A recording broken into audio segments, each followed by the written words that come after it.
ল'ৰা ছোৱালীক 2 লাখ চৰকাৰী চাকৰি দিয়া কিমান দূৰ গৈ পাওঁ নাজানো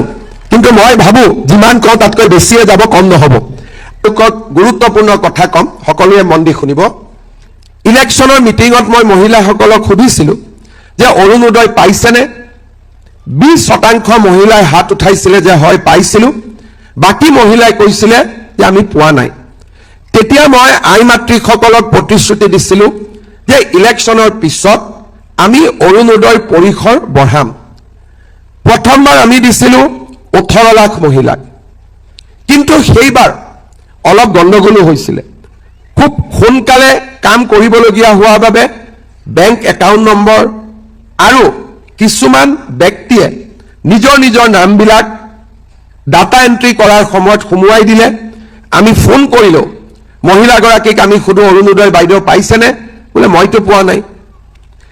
2021 চনত যেতিয়া মই আপোনালোকৰ আশীৰ্বাদত মুখ্যমন্ত্ৰী হলো অজন্তা নেওগ বাইদেউ বিত্তমন্ত্ৰী হল আমি এনচিচি এনএছএছৰ ল'ৰাবিলাকক লগুৱাই আমি এটা সাৰ্ভে কৰোৱালো বহুত অৰুণোদয় হিতাধিকাৰী আমি দেখা পালো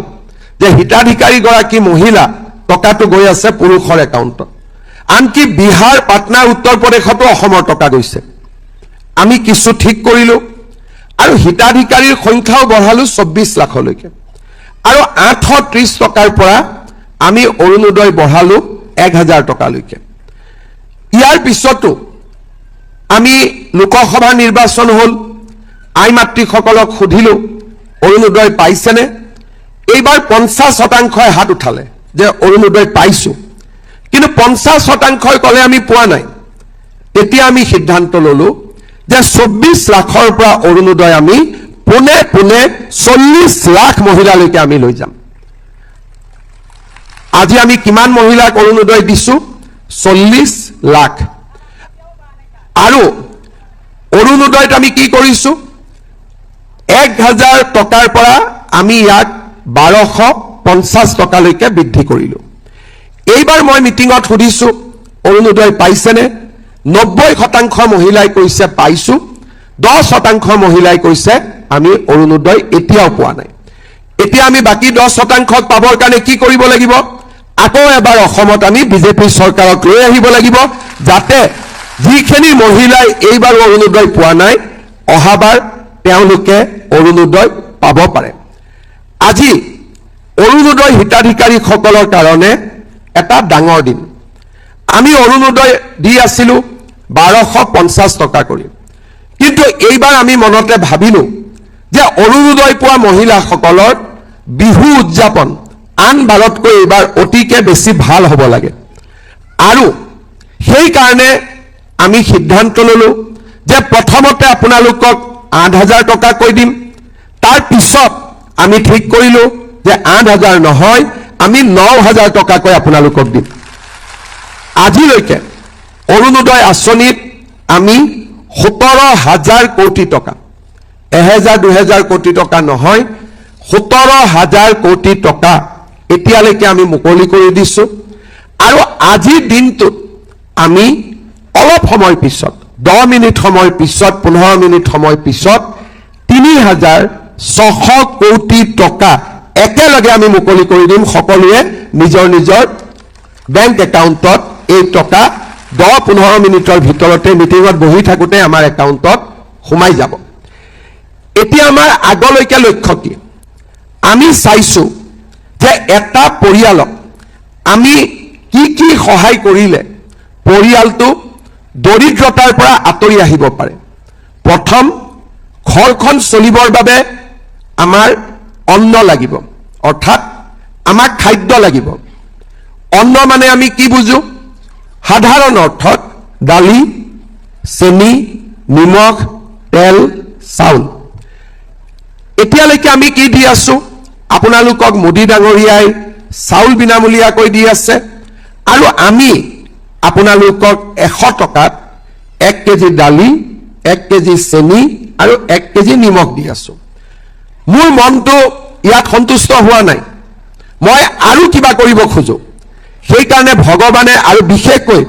আপোনালোকে যদি মোক আশীৰ্বাদ কৰে অহাবাৰ মোৰ মনত চেষ্টা হ'ব যে আপোনালোকৰ পৰা এটকাও নোলোৱাকৈ চেনি দালি নিমখ আৰু মিঠাতেল আপোনালোকৰ হাতত তুলি দিয়া ভাল হ'বনে বেয়া হ'ব সঁচাই ভাল হ'ব তাৰ লগতে ফটক কৰি নহয় লাহেকৈ নহলে কোনোবাই ক'ব মামা কৈছিলে কৰা নাই অলপ পিছলৈকে মই আপোনালোকক আধা কেজি চাহপাতো তুলি দিব খোজো কিন্তু অলপ পিছলৈকে সোনকালে নহয় কাৰণ মই কাৰোবাৰ ঘৰত গ'লে চাহ খাব লাগিব নহয় হয়নে নহয় ইয়াৰ পিছত দ্বিতীয় অন্ন হ'ল কিন্তু ঘৰখনৰ মহিলাৰ হাতত যদি টকা থাকে অৰ্থনৈতিকভাৱে শক্তিশালী হৈ থাকে মহিলাগৰাকী যদি নিজৰ ভৰিৰ ওপৰত থিয় দিব পাৰে আমি হাজবেণ্ডসকলে তেতিয়া মহিলাসকলক সন্মান কৰোঁ আমাৰ ৱাইফসকলক আমি সন্মান কৰোঁ এতিয়া অৰুণোদয় আজি যে ৯,০০০ টকা আপোনালোকৰ একাউণ্টত পাব একাউণ্টৰ পৰা টকাটো উলিয়াবৰ কাৰণে সকলো হাজবেণ্ডে মটৰচাইকেলৰ পিছত আমাৰ বাইদেউসকলক আজি উঠাব মই ঠিক কৈছোঁ নে নাই সেইকাৰণে আমাৰ লক্ষ্য হ'ল অহাবাৰ অৰুণোদয় নোপোৱা মহিলাসকলকো অৰুণোদয় দিয়া 10% মহিলা এতিয়া অৰুণোদয় পোৱা নাই আমি অৰুণোদয় সংখ্যা বঢ়াব লাগিব আৰু অৰুণোদয় টকাৰ পৰিমাণো বঢ়াব লাগিব বছৰৰ মূৰে মূৰে টকাৰ পৰিমাণো বাঢ়ি যাব লাগিব ইলেকশ্যনৰ মিটিঙত মই তাৰ বিষয়ে ক'ম যে অহাবাৰ কিমান টকা আপোনালোকে অৰুণোদয় পাব কিন্তু আগতকৈ বেছি পাব লাগিব আমাৰ মহিলা উদ্যমিতাই এইবাৰ মই যেতিয়া আশীৰ্বাদ যাত্ৰাত গ'লো বহুত মহিলাই মোক নিজৰ দোকানখন দেখুৱাইছে যে মামা আপোনাৰ 10,000 দি খুলিছোঁ এতিয়া আমি সেই 10,000 টকাক অহাবাৰ আমি 25,000 টকালৈকে লৈ যাম অন্ন হ'ল বস্ত্ৰ হ'ল কাৰণ টকা হাতত থাকিলে মানে আমাৰ বস্ত্ৰ হ'ল এতিয়া আমাক লাগে আৰু এটা আমাৰ অভাৱ আছে বাসস্থান এতিয়া আমি আপোনালোকক প্ৰধানমন্ত্ৰী ডাঙৰীয়াই ভাৰতত নতুনকৈ 5 কোটি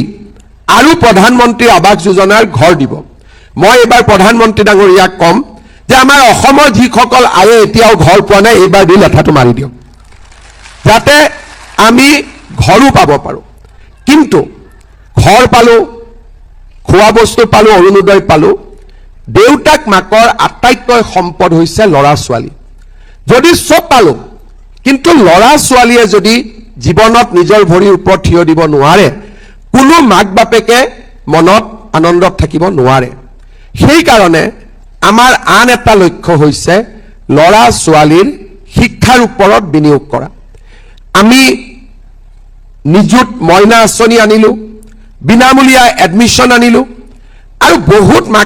মায়ে মোক ক'লে যে বাবা ছোৱালীটোক নিযুত মইনা দিছ ল'ৰাটোকো চাই দে